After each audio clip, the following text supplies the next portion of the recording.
초대받은 울산연구원의 윤영도입니다. 오늘 그 회복력 관련해서 발표를 부탁을 해서 오게 됐는데 제가 생각했던 것보다 행사 규모가 큰 것 같아서 좀 놀랐습니다. 간단하게 저희 울산 사례 소개하는 정도라고 생각을 했는데요. 제가 알고 있는 지식 많이 일단은 풀어보도록 하겠습니다. 근데 이제 주어진 시간이 20분 정도밖에 안 되기 때문에 저희 울산이 지금까지 이 리질리언스와 관련된 정책을 풀어오면서 고민했던 부분, 오늘 저희가 발표를 합니다만 울산이 완벽하진 않을 겁니다. 빈틈이 상당히 많을 거고요. 오늘 저희 발표를 보면서 울산은 저렇게 했구나 정도 이해를 하시고, 이걸 우리가 부산에서 적용을 하려면 얼마나 더 고민을 하고 이런 내용들 빠진 부분들 다 잘 적용하면 좋겠다 이렇게 고민하시면서 들어주시면 좋겠습니다. 재난보건력 중심도시 인증 사례를 중심으로 짧게 말씀을 드리겠습니다. 말씀드릴 순서는 보시는 바와 같습니다.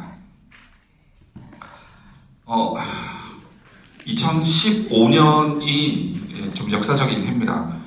리질리언스라고 하는 부분이 국제적 의제가 된 해이죠. 이 해에 센다이 프레임워크, 그 다음에 SDG, 그 다음에 파리 협약, 그 다음에 도시 아젠다 이런 것들이 다 결정이 된 해입니다. 그리고 이런 것들이 다 모여서 뭐가 공감대가 형성되었느냐, 이때 재난 쪽 분야에서 이야기를 하자면 DRR이죠. 위험에 대한 저감, 위험 저감에 대한 인식이 확산되고 공감대가 형성됐고, 그로 인해서 리질리언스라고 하는 부분이 국제적인 아젠다로 그렇게 자리 잡게 된 것 같습니다.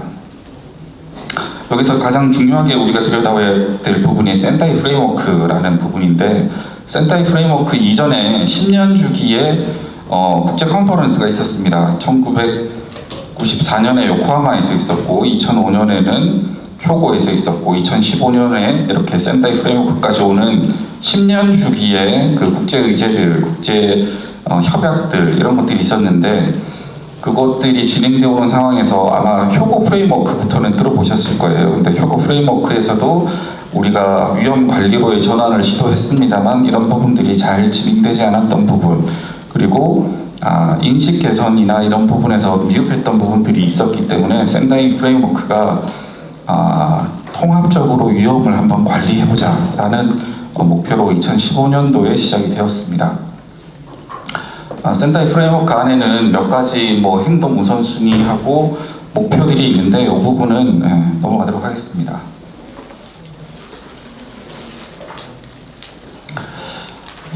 그러면 이러한 부분들을 가장 대표적으로 이끌고 있는 국제의제를 이끌고 있는 기관 UNDRR에 대해서 잠깐 설명을 드리겠습니다. UNDRR은 유엔 산하기구입니다. 그리고 재난 위험이 사람이나 지구의 안녕을 위협하지 않는 세상, 역시 국제기구답게 엄청나게 큰 비전을 제시하고 있습니다. 재난 위험이 사람이나 지구의 안녕을 위협하지 않는 세상을 만들고자 하고 그에 따른 미션과 목표 이런 것들을 가지고 있습니다. 그래서 여기서 가장 강조하고 있는 것이 또 역시 리질리언스와 위험 식별, 위험 저감 이런 부분이 되겠습니다. 구조는 생략하도록 하고요. 그 다음에 유엔이 추진하고 있는 그런 정책 중에 가장 대표적인 부분, 이제 많이 들어보신 것들이 나올 겁니다. MCR 캠페인과 MCR 2030입니다. MCR 캠페인은 2020년까지 추진이 되었습니다. 2020년 이후에는 MCR 2030이 진행 중인데, 유엔의 공식 보고서들을 보면은 MCR 캠페인의 성공, MCR 캠페인의 배울 점, MCR 캠페인이 남긴 교훈 이런 거 중심으로 많은 내용들이 나와 있습니다. 그런 것들은 그거 참고하시면 되겠고요. 제가 이 자리에 서서 말씀드릴 수 있는 부분은 그런데 잘 나와 있지 않는 내용입니다. 말씀드릴 수 있는 내용, 가장 중요한 거는 실제로 MCR 캠페인이 왜 중단될 수밖에 없었는가 라는 게 성과 중심으로 이것들을 확산시키려고 했습니다. 그러니까 이제 잘한 거 중심, 너 잘했으니까 칭찬해 줄게, 과정보다는 결과에 약간 치우쳤습니다. 그럴 수밖에 없었던 게 하려고 하는 의지를 이렇게 이제 북돋아 주려면 과정보다는 결과를 칭찬해야 했을 겁니다. 그리고 그런 부분들 때문에 국제적으로도 많은 도시들이 참여하면서 그 과정보다 결과를 많이 봤기 때문에 여기에서 도시의 그 롤모델이라고 하는 게 이제 도시의 상위 롤모델 시티라고 했었죠. 롤모델 시티가 딱 되고 나면 더 이상 롤모델 시티의 역할이 없었습니다.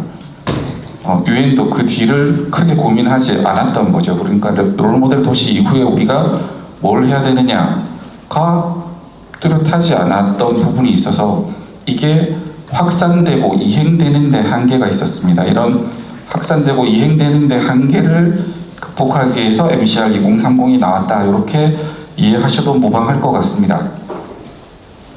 그래서 MCR 2030에서 강조하고 있는 것이 이 10가지 필수사항이고요.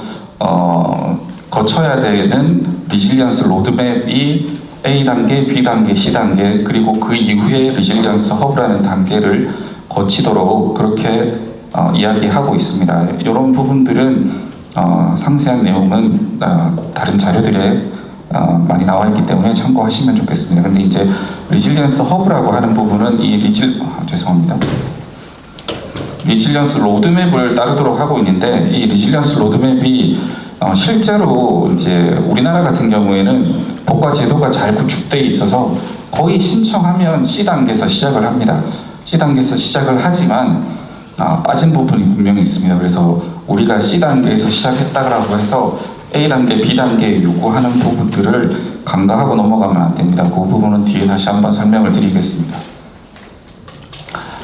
리질리언스 허브의 필요성은 뭐 굳이 말씀드리지 않아도 좋을 것 같습니다. 리질리언스 허브의 요건입니다.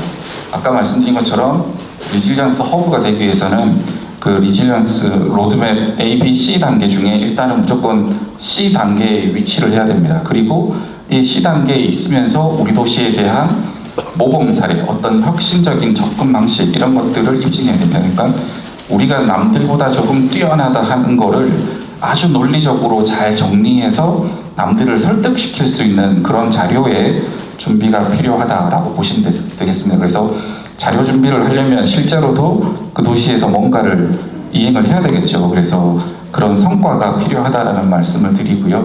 그 다음에 자금 조달과 관련된 문제도 상당히 강조하고 있고, 그 다음에 도시 간의 지식 교류 이런 부분이 정말로 크게 강조됩니다. 그래서 뒤에도 강조해서 다시 한번 말씀드리겠지만 국제기구는 특히나 유엔과 관련된 국제기구는 이런 부분에서 인증을 해줄 때 실사를 하지 않습니다. 실사를 하지 않는다라는 부분은 뭐냐면 우리가 그 과정을 계속 보여줘야 된다라는 겁니다.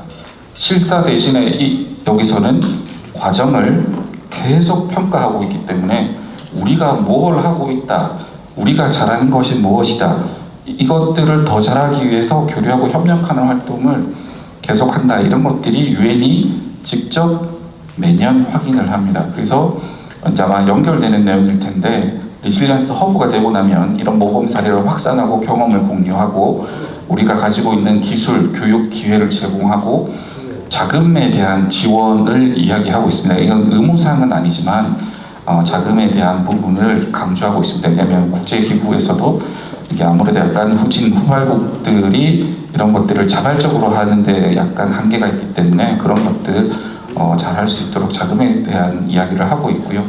그 다음에 연간 보고서를 매년 제출하도록 하고 있습니다. 리질리언스 허브가 되기 위해서 상당히 복잡한 과정처럼 보이는데 생각보다는 간단합니다. 일단은 MCR 2030에 참여를 하게 됩니다. 이 참여를 하게 되면 요 단계에서 가장 긴 시간을 보냅니다.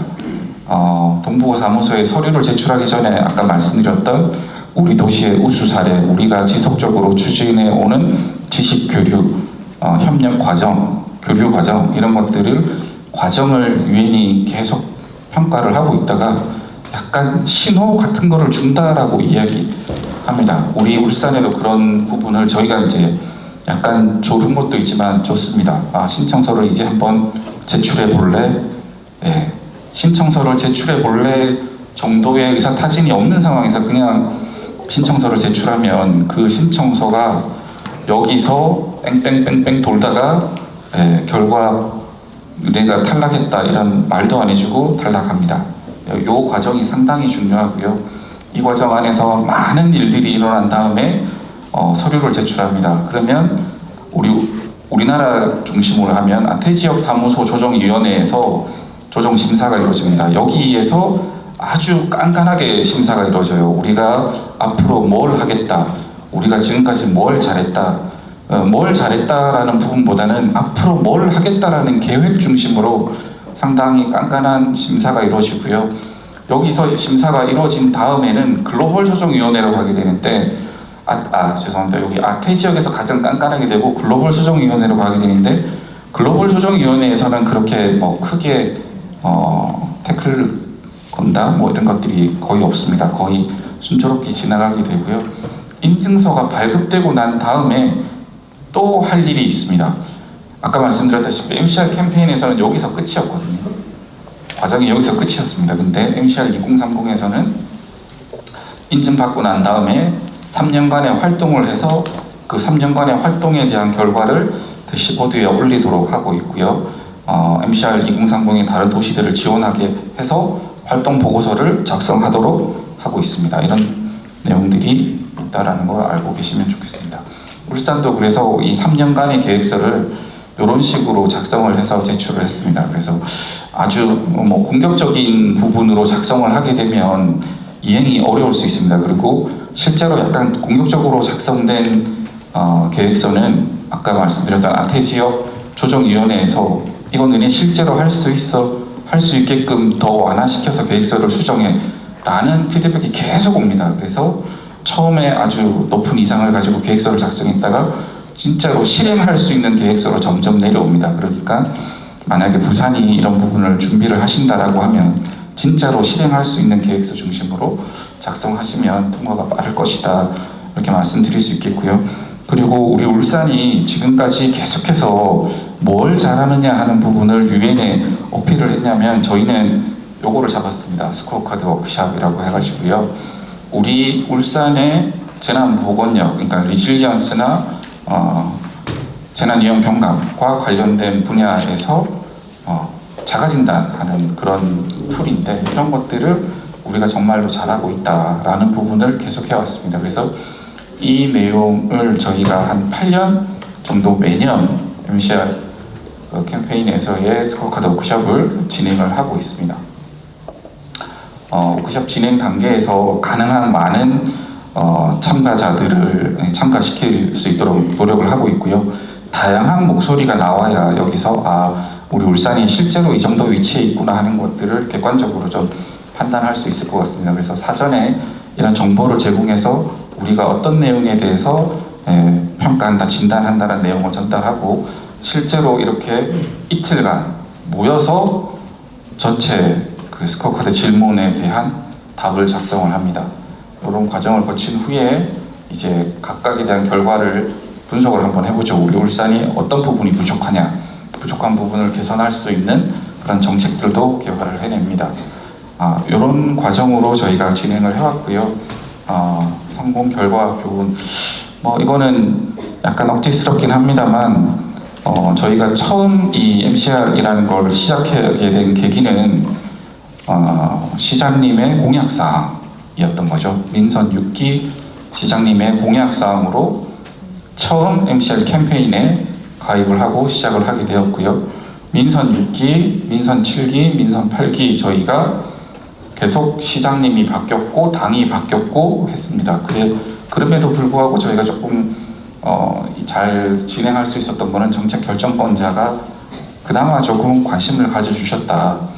물론 6기, 7기, 8기로 가면서 관심의 크기가 달라지긴 했습니다만 이런 부분이 상당히 크게 작용을 하게 되고요. 그 다음에 위험 경감에 대한 노력이나 글로벌 파트너십, 회복력 달성을 위한 어떤 이런 문제점들에 대한 고민 이런 것들을 저희가 계속해서 해왔다 이렇게 보시면 되겠습니다. 아까 제가 뒤에 가서 강조해서 말씀드린다고 했던 부분입니다. 이 국제관계라고 하는 부분이 상당히 과정을 중시하더라고요. 정말로 저희한테 뭔가 너네가 이제 리질리언스 허브라는 국제 인증을 신청했으니 실사를 나가겠다, 준비해라, 이런 거 전혀 없습니다.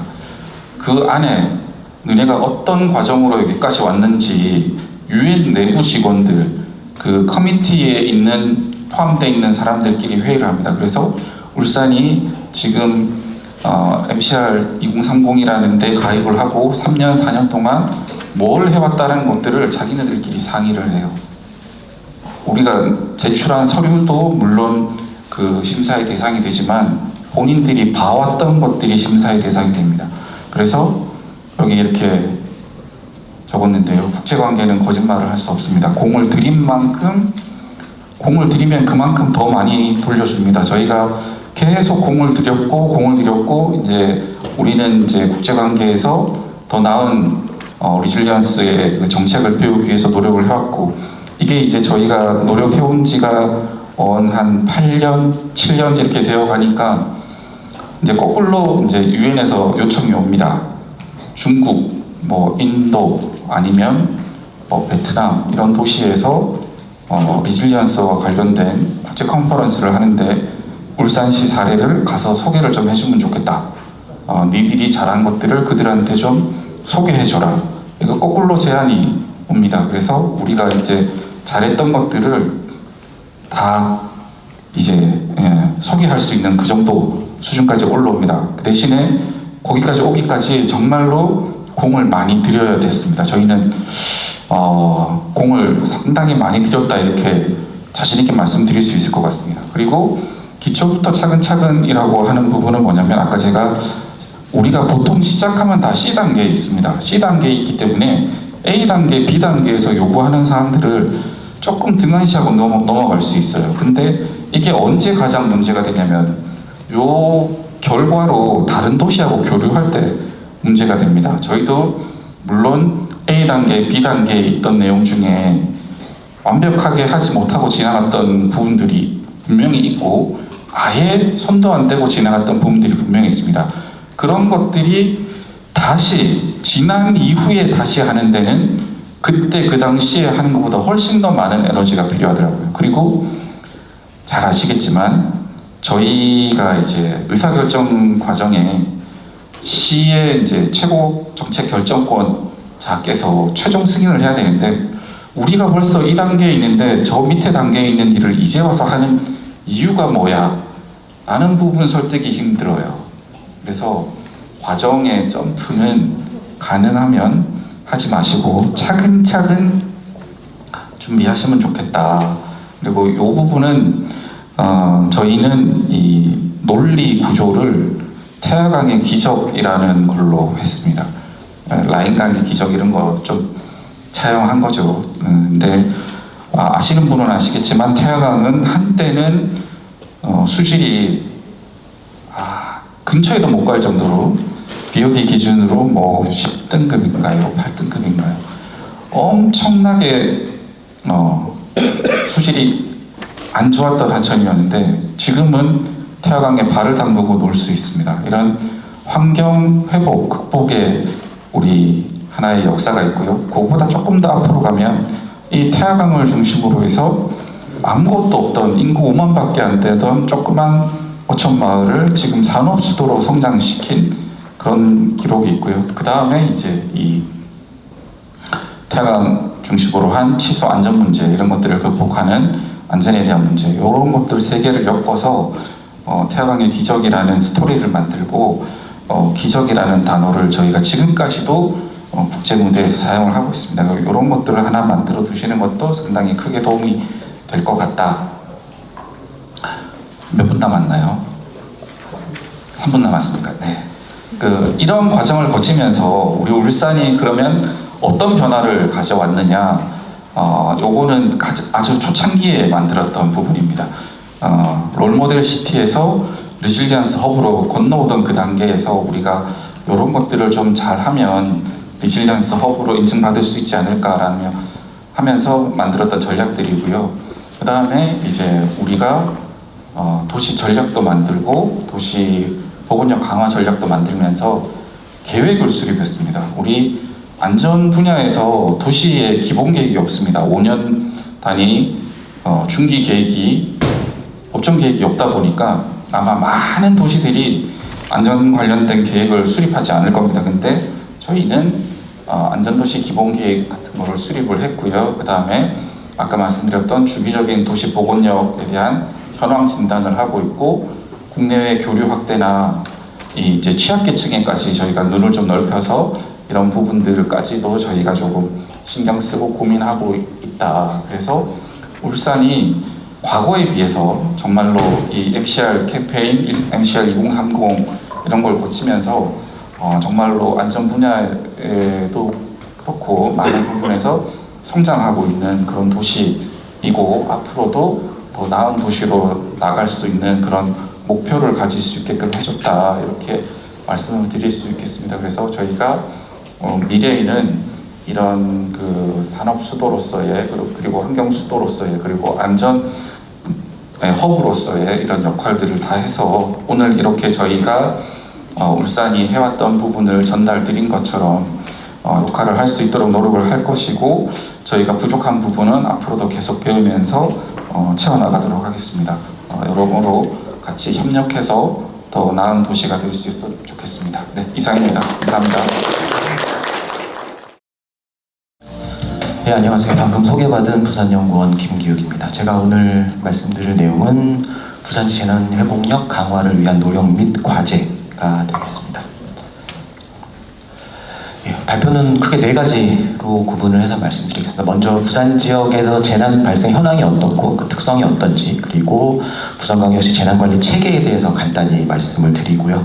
그 다음 오늘의 주제인 재난 회복력이 무언지, 그게 개념이 어떻게 되고 어떤 요소들로 구성되어 있고 어떻게 작용하는지, 이런 개념들에 대해서 또 말씀을 드린 다음에, 그럼 현재 부산시에서 이제 재난 회복력 강화를 위해서 어떤 노력을 하고 있는지, 사실 재난 관리와 관련된 모든 활동이 재난 회복력 강화를 위한 노력이라고 할 수 있는데요. 그래서 여기서는 뭐 다 말씀드릴 수는 없고 조금 집중해서 스마트 기술을 활용해서 좀 재난 관리를 하고 있는 그런 현황들을 말씀드리고, 그 다음 이제 기술이나 정책 개발을 통해서 뭐 이런 거를 했으면 좋겠다라고 이렇게 제안하는 연구 결과들을 좀 말씀드리겠습니다. 그리고 마지막으로 지속 가능한 재난 회복력 확보를 위해서 우리가 무엇을 해야 될지 그걸 말씀드리도록 하겠습니다. 먼저 부산 지역 재난 발생 현황 및 특성이 되겠고요. 먼저 자연 재난을 보면 요 왼쪽 표에서 보시면 아시겠지만 우리나라 이제 7대 특광역시를 비교했을 때 부산의 자연 재난 피해가 꽤 큰 편입니다. 그래서 인명 피해도 서울 다음으로 지금 크게 나타나고 있고요. 이거는 이제 최근 10년입니다. 그래서 그 재산 피해 같은 경우에는 사실 굉장히 큽니다. 이도 뭐 어쩔 수 없는 것이, 사실 이 가운데 표를 보시면 이제 재난 피해, 재난 유형별로 이제 재난 피해를 보여주고 있는데, 보시면 풍수에 의한 재산 피해가 거의 그냥 다라고 보시면 됩니다. 근데 이제 잘 아시다시피 부산이 이제 태풍의 경로에 위치하고 있어서 항상 가장 많은 태풍이 지나가는 경로상에 있고요. 그래서 보시면 이제 태풍이 많이 지나가는 부산 많고요. 울산도 꽤 피해가 많습니다. 그러니까 태풍의 경로에 있는 곳이 좀 많고, 그리고 광주 같은 경우에는 가끔 이제 이쪽으로 지나가기 때문에 좀 피해가 많이 발생하는 것을 보실 수가 있고요. 이걸 이제 이 기간이 이제 2014년부터 23년까지인데 요거를 좀 기간을 조금 다르게 하면서 해봐도 인명 피해도 거의 1, 2위 정도로 나타나고 있고, 재산 피해는 거의 항상 1등 가장 많은 그런 좀 어려움이 있습니다. 다음으로 사회재난 부분을 보면 인명피해 같은 경우에는 뭐 도로교통사고라든지 뭐 화재, 폭발, 그리고 산업재난 사고 같은 것에 집중이 되고 있고요. 재산 피해는 화재나 폭발에서 주로 많이 발생을 하고 있습니다. 그리고 최근에 이제 잘 아시다시피 이제 다양한 신종재난들이 발생하면서 이런 위험이나 우려가 증가를 하고 있는 상황입니다. 뭐 다중밀집 인파 사고라든지 뭐 자전거 사고, 최근에 이제 PM 사고가 많이 발생을 하고 있습니다. 이게 이용객들이 많아지면서 절대 건수는 많지는 않지만 굉장히 많이 증가하고 있는 것을 알 수가 있고, 또 시설물 재난 사고, 감염병, 뭐 산업 재난 사고 이런 것들이 좀 위험이나 우려가 증가하고 있는 상황입니다. 그리고 이 표에 보시면 이제 0으로 된 게 굉장히 많습니다. 그래서 발생하지 않는 재난이 사회 재난이 많이 있긴 하지만 사실 이 발생할 수 있는 위험은 항상 존재한다고 보시면 될 것 같습니다.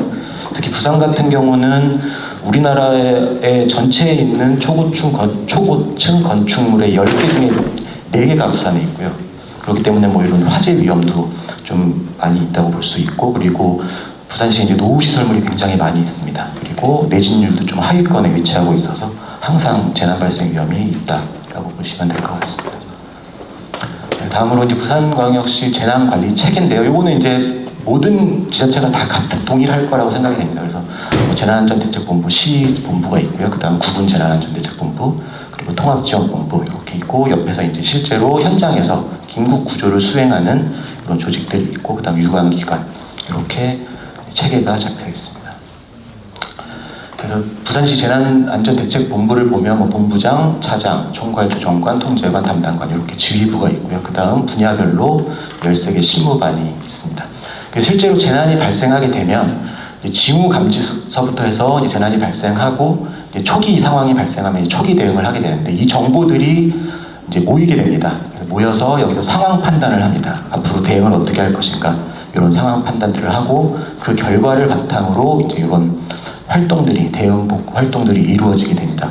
그렇기 때문에 이 상황 판단이 굉장히 중요한 부분이라고 볼 수가 있습니다. 그래서 이 상황 판단에 이제 기초가 되는 이런 정보들을 광범위하게 좀 수집하고 분석하는 것이 굉장히 중요하고, 요즘에 이런 것들이 이제 스마트 기술을 활용해서 많이들 하고 있습니다. 다음으로 이제 재난 회복력에 대해서 좀 말씀을 드리겠습니다. 이게 제가 한 2021년도에 이 관련 연구를 하면서, 그 전에도 재난 회복력, 뭐 리질리언스, 회복 탄력성 이런 것들을 계속 얘기를 들었는데, 이제 이 연구를 하면서 과연 재난 회복력이 뭐냐, 리질리언스가 뭘까라고 고민을, 기존에 이제 재난 관리를 하고 있는데 그게 다 결국에는 리질리언스 아닌가라고 생각을 하면서, 그럼 이 개념이 뭘까라고 좀 고민을 하다가 여러 가지 이제 연구를 봤는데, 거기서 항상 요 연구를 인용을 합니다. 이 73년도에 있었던 연구를 인용을 하면서 여기서 이제 리질리언스의 개념이 나왔다, 그렇게 얘기하는데, 그걸 찾아보니까 이게 생태계에서 나온 거더라고요. 그래서 여기 이 연구에서는 이제 생태계의 안정성과 회복력을 구분해서 정의를 합니다. 그래서 안정성은 시스템이 일시적 장애 후에 평형 상태로 돌아오는 능력. 그러니까 이 그림을 봤을 때 어떤 이벤트가 있을 때 기능이 저하됐다가 회복되는 능력, 빠르게 회복되는 능력, 이걸 안정성이라고 정의를 했고요. 그 다음 회복력은 이제 시스템의 지속 정도입니다. 그러니까 이걸 생태계를 상상하시면서 이걸 보시면, 생태계가 어떤 변화가 있을 때, 기후의 변화나 이런 게 있을 때 이제 개체수가 줄어들지 않습니까? 그러다가 이 장애를 흡수하면서, 그러니까 개체수가 줄어들음에도 불구하고 이런 인구나 상태 변수들 사이의 관계를 유지하고만 있으면 나중에 이 충격이 사라지거나 줄어들었을 때 다시 개체수가 늘어나게 됩니다. 요거를 이제 회복력이라고 부르고요. 그래서 안정성은 얼마나 덜 기능이 저하되고 빠르게 돌아오느냐, 그리고 회복력은 이 저하되는 사실 수준은 상관이 없는 것 같고요.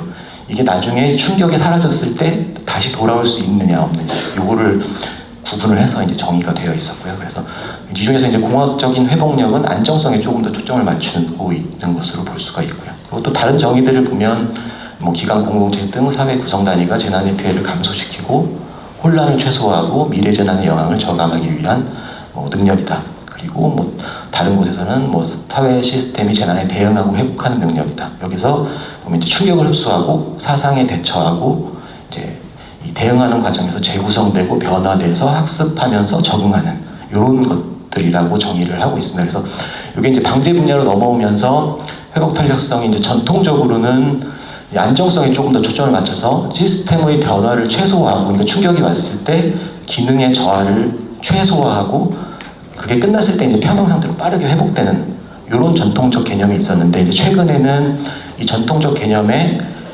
적응, 학습, 그리고 불확실성, 미래 재난 대응 이런 것들이 이제 추가되어서 최근에는 그렇게 이제 생각을 하고 있습니다. 그래서 여기서 이제 큰 이 키워드들을 좀 종합해 보면, 크게 재난 회복력은 손실의 최소화, 충격 흡수, 그리고 적응과 학습, 환류를 통한 미래 재난 대비, 이렇게 4가지 활동으로 구분된다라고 볼 수가 있을 것 같습니다. 이 활동들이 어떻게 이제 되느냐인데요. 요 수정을 했는데 이게 수정된 게 반영이 안 됐습니다. 이게 순서가 바뀌었습니다. 이렇게. 그래서 실제로 우리가 평상시에 있다가 이제 재난이 발생하게 되면 충격이 오게 되고 그거에 대한 피해가 발생하고 거기에 대한 대응 복구를 하게 됩니다. 다시 평상시로 돌아오고 이렇게 순환하는 과정을 거치게 되는데요. 이게 발생을 했을 때 충격을 처음에 흡수하게 되고요. 그 다음에 충격이 발생하면 그 충격에 의한 손실을 최소화하고 피해가 발생하면 그 대응과 복구 과정에서 그 얻어진 교훈을 가지고 적응하게 되고 그 다음 이 적응된 내용을 가지고 이제 환류를 하는 이런 식으로 작용한다라고 보시면 될 것 같고요. 그리고 전체의 이런 내용들이 평상시에 이제 계획을 통해서 적용된다라고 보시면 될 것 같습니다. 이런 이제 재난 회복력의 활동들이 있고요. 그러면 이것들을 잘 하기 위해서 우리가 뭘 해야 될 것이냐라고 했을 때 흔히 이제 R4 프레임워크라고 합니다. 그래서 강건성, 중복성, 자원 부존성, 신속성. 이 중복성은 뭐 중복성이라고도 하고 가외성이라고도 하는데요. 이 네 가지가 이제 R4 전통적인 R4 프레임워크가 되겠고요. 그리고 그 이후에 이제 다양한 연구자들이 연구를 하면서 이제 하나 두 개씩 더 붙입니다. 그래서 요거 네 개 갖고만 안 된다. 그래서 5개를 제안하는 연구자들도 있고 6개를 제안하는 연구자들도 있고 그런 것들 다 모아보면 한 30개 정도가 됩니다. 그래서 그거를 제가 이제 연구를 하면서 좀 이렇게 줄여가지고 이렇게 한번 제시를 해봤습니다. 강건성, 중복성, 자원부존성, 신속성, 지역 경쟁력 이렇게 5가지를 우리가 강화시킬 필요가 있겠다. 그래서 뭐 강건성은 뭐 재난에 의한 외부 압력에 견디는 능력이 되겠고요.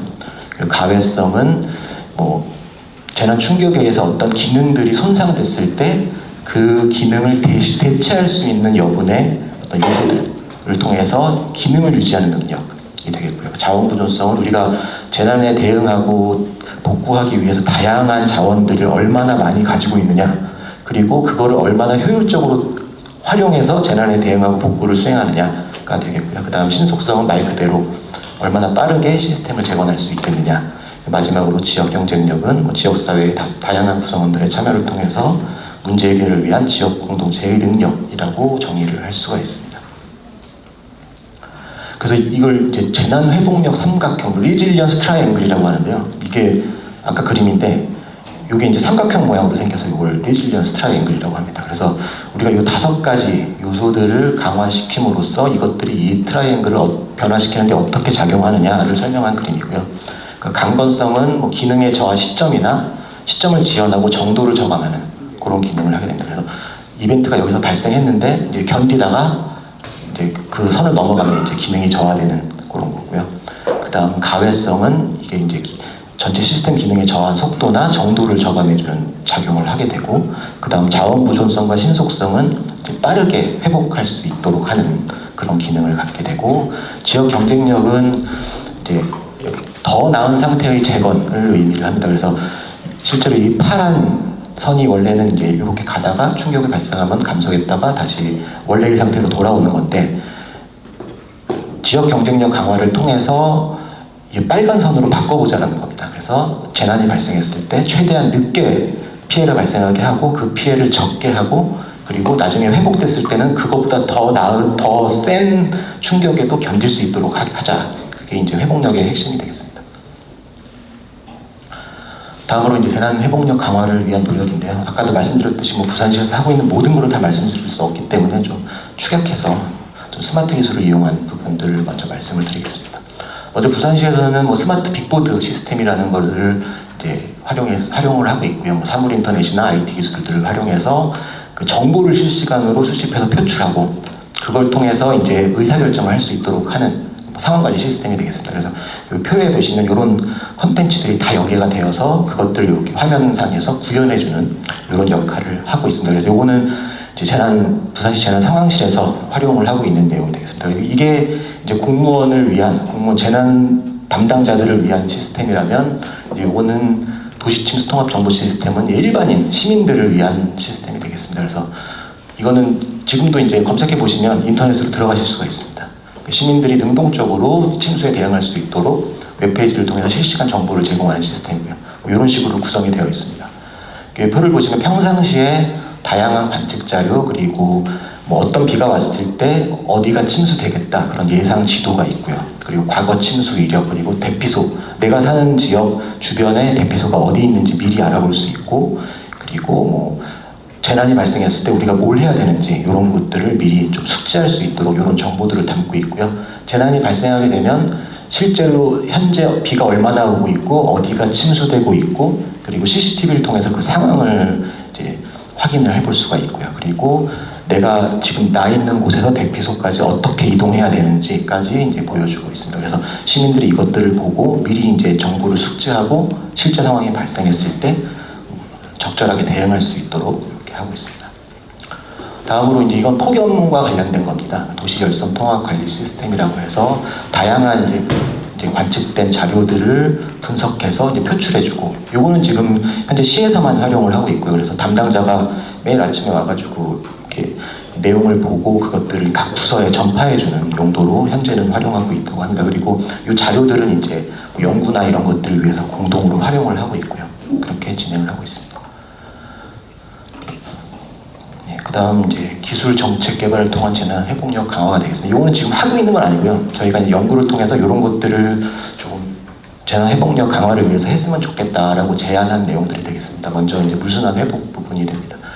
그래서 뭐 잘 아시다시피 부산은 이제 급격하게 도시화가 되면서 불투수층이 굉장히 많이 증가를 했고요. 그리고 또 산지가 되게 많습니다. 급경사지가 많고 저지대가 많고, 이 말은 뭐냐면 이제 비가 왔을 때 물이 불투수층하고 급경사지를 통해서 굉장히 빠르게 지표로 유출이 되게 되고, 그게 저지대에 쌓여서 침수 피해가 발생한다라는 것을 의미합니다. 그렇기 때문에 이거를 이제 강수가 발생할 때 거의 떨어지는 그곳에서 땅으로 침투시킴으로써 지표 유출을 좀 저감시켜서 풍수해를 관리할 필요가 있다라는 내용이 되겠고요. 이걸 위해서 뭐 도시계획이나 물기술 분산업, 물순환 이런 분야에서 뭐 법정계획이나 제도, 실행지원 등을 통해서 이런 것들을 이행할 필요가 있겠고요. 그리고 이게 이제 예전처럼 원래 이제 우리가 이제 배수를 시키는 것처럼 우수광거나 빗물 펌프장, 하천 이렇게 통해서 빠르게 배수시키는 게 아니고 전체 유역에서 물그릇을 만들어주는 거거든요. 그렇기 때문에 실제로 비용이 많이 듭니다. 그러니까 사회적 비용이 많이 들고, 시민들도 사실 어느 정도 비용을 지출해야 할 필요가 있기 때문에 주민 수용성 강화가 굉장히 중요하고, 그래서 건전한 물문화 조성을 위해서 뭐 협력적 거버넌스 체계를 구축할 필요가 있다라는 내용이 되겠습니다.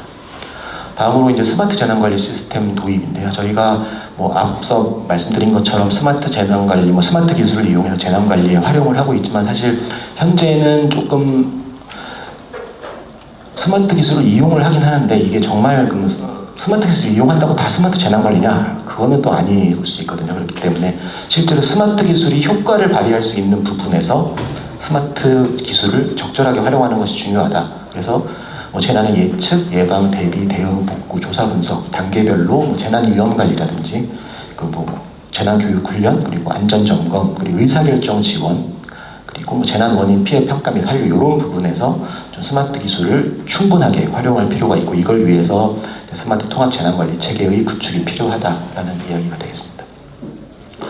다음 요거는 저희가 지금 연구원에서 R&D 과제로 다른 이제 연구진들과 같이 수행하려고, 다른 기관의 연구진들과 같이 수행하려고 있는 내용이고요.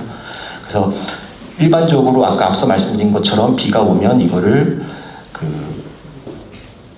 배수 펌프장을 통해서 이제 빠르게 하천으로 이제 펌프질을 합니다. 근데 여기 보시면 이제 여기 펌프장들이 있으면 이것들이 현재는 개별적으로 운영이 됩니다. 근데 여기선 이제 물이 들어오면 그냥 바로 퍼내는 겁니다. 그런 식으로 개별적으로 이제 다른 펌프장의 시설의 상황을 관계하지 않고 그냥 개별적으로 운행을 하게 되는데, 이게 문제가 이제 하천이라는 것으로 각 시설들이 연결이 되어 있기 때문에 이걸 개별적으로 운영하는 것보다는 이걸 같이 연계해서 효율적으로 운영함으로써 조금 더 침수 피해를 줄여보자라는 내용이 되겠고요. 그래서 저희가 이제 이런 시스템을 현재 만들어서, 이게 비가 실제로 오면요, 지금도 계속 이 시스템이 돌고 있습니다. 그래서 비가 오면 지금까지 온 강우가 이렇고, 앞으로 10분 후에 이렇게 침수될 거다, 20분 후엔 어떻게 될 거다, 30분 후에 어떻게 될 거다, 그런 걸 예측해서 보여주는 시스템이 되겠습니다. 이게 10분 단위로 계속 업데이트를 하면서 계속 이제 향후에 이제 침수 상황을 예측해서 보여주고 있습니다.